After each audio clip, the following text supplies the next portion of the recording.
Price Lord. ஆண்டவராக இயேசு கிறிஸ்துவின் பரிசுத்தமாய் உள்ளதாக கர்த்தர் ஒவ்வொருவரையும் ஆசீர்வதித்து கண்மணிப்போல் காத்துக்கொள்வாராக. Who is Jesus?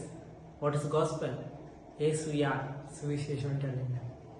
நாம் பிறக்கும்போது இந்த தண்ணீரை போல் நாம் இருந்தோம். ஆனால் நாம் வளர வளர நாம் எப்படி இருக்கிறோம் என்றால் அநேக உலக அழுக்குகள் மாம்சம் நம்மேல் வளர்ந்து நாம் இந்த தண்ணீரை போல கரைப்படைகிறோம்.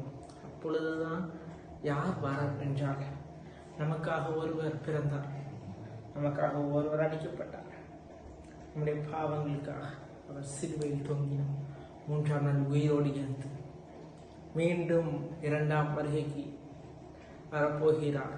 நியாயம் கிருபை அவர் கண்களில் முதல் இருந்தது, ஆனால் இப்போது நியாயாதிபதியாக கர்த்தாதி கர்த்தராக அவர் வருவார்.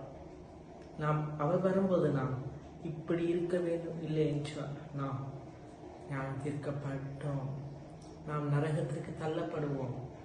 அதுதான் ஆண்டவராகிய இயேசு கிறிஸ்து நம் பாவிகளாய் இருக்கும் போது நம்மை அன்பு கூர்ந்து நம்முடைய பாவங்களை அவர் கழுவினார்.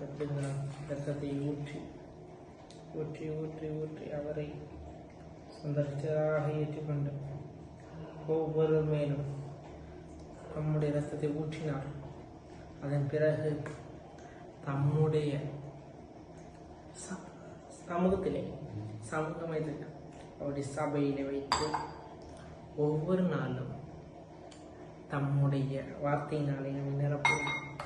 இந்த வார்த்தை நிரம்ப நிரம்ப நிரம்ப ஆவியான அப்போஸ்தலர் 2ஆம் அதிகாரத்தில் 17ஆம் வசனத்திலே சொல்லப்பட்டிருக்கிறது, நாம் கடைசி காலத்தில் அவருடைய ஆவியின் அபிஷேகத்தில் அந்த நிரப்பப்படுவோம். மாம்சமான யாவர் மேலும் ஆவி ஊற்றி வாலிபர்கள் தீர்க்க தரிசனம் சொல்லுவார்கள்.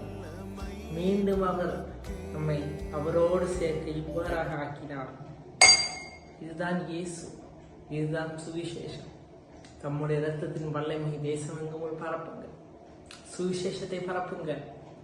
இதுதான் சத்தியம். இந்த பரிசுத்த வேதமாகும் தான் இயேசு.